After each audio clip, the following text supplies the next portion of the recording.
এদিকে নির্বাচন ফেব্রুয়ারিতেই হবে, কোনো শক্তি নেই দেরি করবে, বলছেন প্রেস সচিব। ফের লাগামহীন নিত্যপণ্যের বাজার, বিপাকে ভোক্তারা। জানাবো শেখ হাসিনা না পালালে আমাদের কবর রচনা হতো, বলছেন হান্নান মাসুদ। এবং সর্বশেষ জানাবো নির্বাচন নিয়ে নতুন করে ষড়যন্ত্র শুরু হয়েছে, বলছেন জয়নুল আবদিন ফারুক। এতক্ষণ শুনছিলেন শিরোনাম, এবারে বিস্তারিত। ষড়যন্ত্র থেমে নেই, লোভ লালসার ঊর্ধ্বে উঠে ষড়যন্ত্র রুখতে হবে, বলছেন মাহমুদুর রহমান। লেখক, বুদ্ধিজীবী ও দৈনিক আমার দেশ পত্রিকার সম্পাদক ডক্টর মাহবুবুর রহমান বলেছেন, ফ্যাসিবাদ পালিয়ে গেলেও ষড়যন্ত্র থেমে নেই। তারা তরুণ ও যুবকদের চরিত্র হননের চেষ্টাও চালিয়ে যাচ্ছে। লোভ লালসার ঊর্ধ্বে উঠে একতাবদ্ধ থেকে এই ষড়যন্ত্র রুখতে হবে।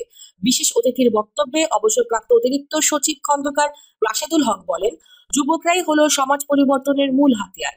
নিজ নিজ অবস্থান থেকে অর্জিত বিপ্লবের চেতনাকে কাজে লাগাতে হবে। প্রবীণরা যুবকদের উদ্বুদ্ধ করবে আর যুবকরা জীবন বাজি রেখে পরিবর্তনের জন্য ঝাঁপিয়ে পড়বে। জামাতে ইসলামের কেন্দ্রীয় কর্মপরিষদ সদস্য ও ঢাকা নগর দক্ষিণের নায়েবে আমির ও ঢাকা ৮ আসনে জামাত মনোনীত সদস্য পদপ্রার্থী অ্যাডভোকেট ডক্টর হেলাল উদ্দিন বলেন, জুলাই বিপ্লবে ফ্যাসিস্ট হাসিনা পালালেও বড় ফ্যাসিবাদ বাংলাদেশ সচিবালয়ে ঘেরে বসেছে। তারা মাঠ প্রশাসনের মাধ্যমে বালু লুট, পাথর লুটের নিরাপত্তা দিতে পারে না। এই প্রশাসন আসন্ন নির্বাচন জনগণের নিরাপত্তা কিভাবে দিবে বলে প্রশ্ন ছুড়ে দেন তিনি। নেক্সাস ডিফেন্স অ্যান্ড জাস্টিসের সভাপতি ব্রিজে অবসরপ্রাপ্ত এটিএম জিয়াউল হাসান বলেন, জুলাই গণঅভ্যুত্থানের চ্যালেঞ্জ পুরোটাই ভেঙে গেছে, আরো বিপ্লব হবে। সে বিপ্লবের জন্য তরুণ সমাজকে প্রস্তুত থাকতে হবে। বাংলাদেশ কল্যাণ পার্টির স্থায়ী কমিটির সদস্য ব্রিগেডিয়ার জেনারেল অবসরপ্রাপ্ত মোহাম্মদ হাসান নাসির বলেন, ভারতের গোয়েন্দা সংস্থার বাংলাদেশে ব্যর্থ হয়েছে। ফের লাগামহীন নিত্যপণ্যের বাজার, বিপাকে ভোক্তারা। মাছ মাংসের দাম বেড়ে যাওয়ায় মানুষের প্রধান ভরসার জায়গা ছিল সবজি। ফের বেড়েই চলেছে সবজির দাম। বাসাবাড়িতে নিয়মিত খাওয়া হয় এমন অধিকাংশ সবজির দাম এখন ৮০ টাকার উপরে। সবজির দাম চড়া থাকায় অস্বস্তি বেড়েছে ক্রেতাদের। বিশেষ করে নিম্ন ও সীমিত আয়ের মানুষেরা বেশি সংকটে পড়েছেন। বাজার ঘুরে দেখা গেছে বর্তমানে অধিকাংশ সবজির দাম ৮০ টাকার ওপরে। সাম্প্রতিক সময়ে সবচেয়ে বেশি বেড়েছে বেগুনের দাম। বাজারে ১০০ টাকার নিচে কোনো বেগুনই নেই, সর্বোচ্চ দাম ২০০ টাকা। ৩ সপ্তাহ আগেও ৬০ থেকে ১৪০ টাকার মধ্যে ১ কেজি বেগুন কেনা যেত।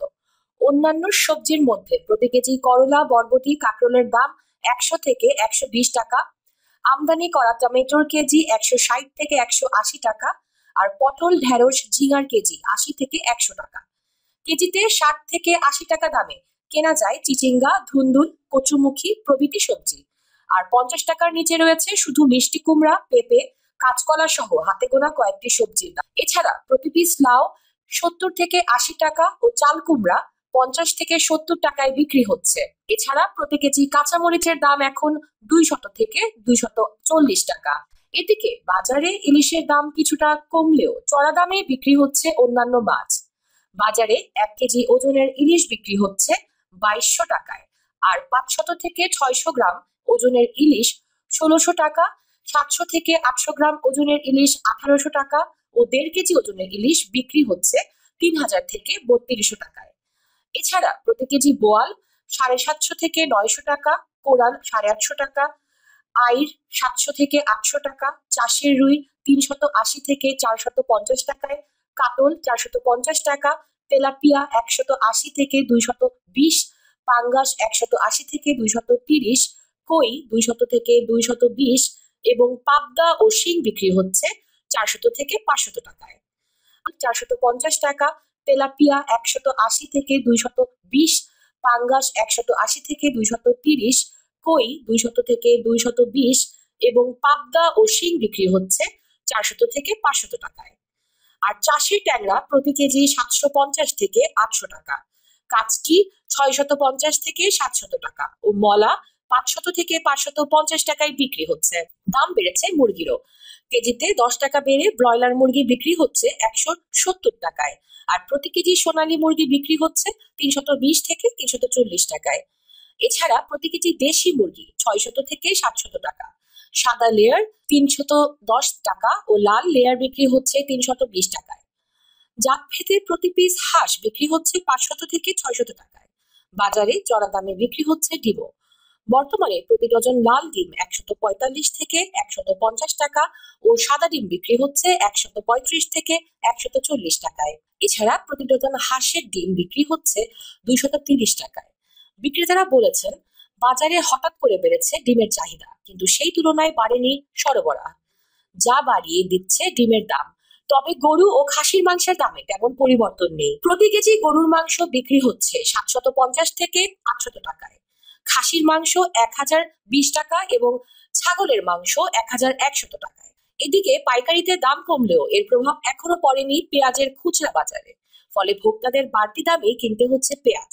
সীমান্ত নামে এক ক্রেতা বলেন, প্রতি কেজি পেঁয়াজ কিনতে হচ্ছে 85 থেকে 90 টাকায়, যা এক ধরনের জুলুম। বাজার নিয়ন্ত্রণে সরকারকে আমদানির পাশাপাশি মাঠ পর্যায়ে তদারকি বাড়াতে হবে। বাংলাদেশ কাঁচামাল আড়ত মালিক সমিতির সভাপতি মোহাম্মদ ইমরান মাস্টার জানান, বর্তমানে লিন সিজন বা কম উৎপাদনের মৌসুম চলছে।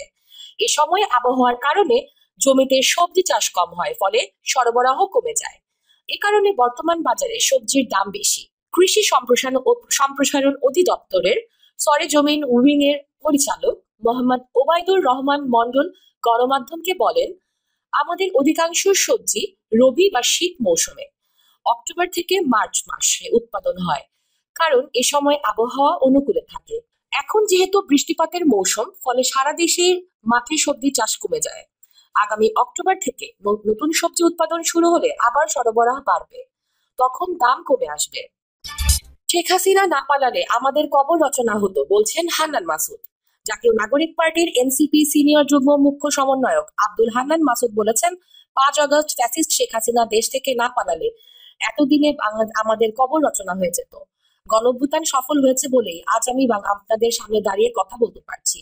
হান্নান মাসুদ বলেন, আমি আপনাদের সন্তান, আমি আপনাদের কাছে কখনো ভোট চাইতে আসবো না, কখনো বলবো না আপনারা আমাকে ভোট দেন।